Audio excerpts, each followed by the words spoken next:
Welcome to Ritesh SST. Latest updates के लिए अभी सब्सक्राइब करें। मध्ययुगीन काल में तेजी से हो रहे सामाजिक आर्थिक विकास के कारण नई भूमि की मांग और जटिल आर्थिक गतिविधियों का उदय हुआ। लोगों ने जंगलों को छोड़ना और जीवन के व्यवस्थित तरीकों को चुनना शुरू कर दिया। इसने एक जटिल समाज के निर्माण का मार्ग प्रशस्त किया, जिसकी अपनी संरचना और नियम थे। सभी ने पूर्व निर्धारित व्यवस्था बनाए रखने के लिए इन दिशा निर्देशों का पालन किया। ये कैसे हुआ और इस सामाजिक संरचना का भारतीय समाज पर क्या प्रभाव पड़ा, आइए जानें।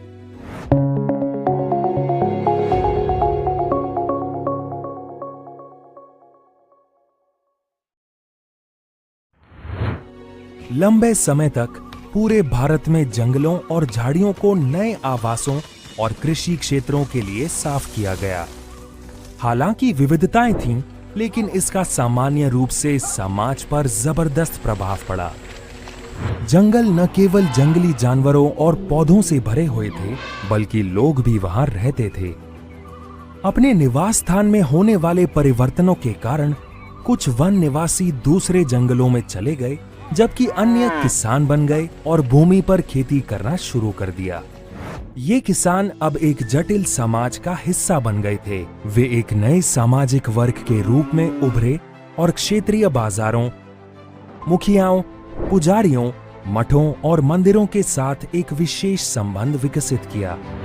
किसानों से अपेक्षा की जाती थी कि वे करों का भुगतान करें और अपने स्थानीय स्वामियों के आगे अपनी वस्तुओं और सेवाओं को पेश करें। नतीजतन इन किसानों के बीच सामाजिक और आर्थिक असमानता विकसित हुई।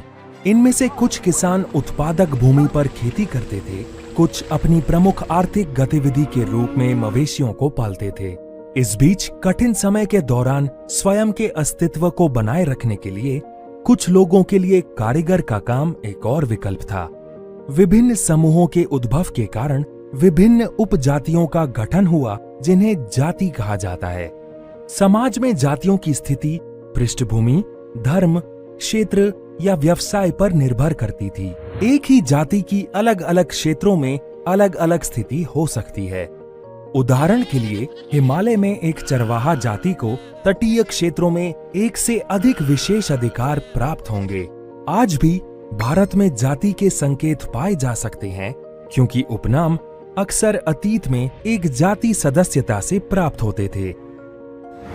जातियां स्वशासी बंद समुदायों से संबंधित थी, जो अपने सदस्यों को पहचान, सुरक्षा और हैसियत प्रदान करती थी। उनके अपने नियम और कानून होते थे।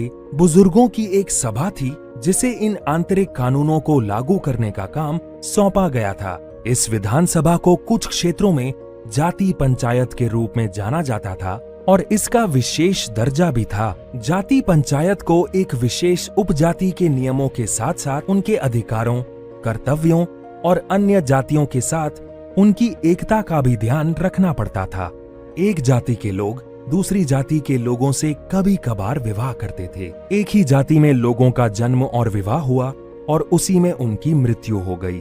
जाति के सदस्यों को अभी भी अन्य किसानों के साथ रहना पड़ता था और उन्हें गांव के नियमों का पालन करना पड़ता था। इसे आगे पूरे राज्य की सबसे छोटी इकाई ग्राम पंचायत द्वारा नियंत्रित किया जाता था।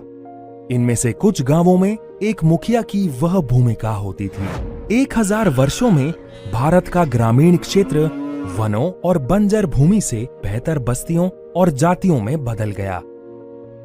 उस अतीत के अवशेष आज भी हमारे चारों ओर हर जगह देखे जा सकते हैं।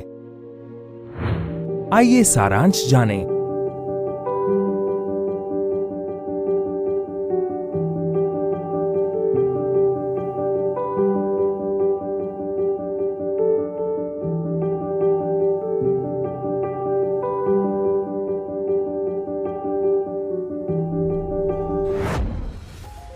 स्वयं को एक जाति के रूप में संगठित करने से लेकर साम्राज्य स्थापित करने और भूमि को नियंत्रित करने तक मध्यकालीन युग के लोगों के हिस्से में बहुत कुछ था।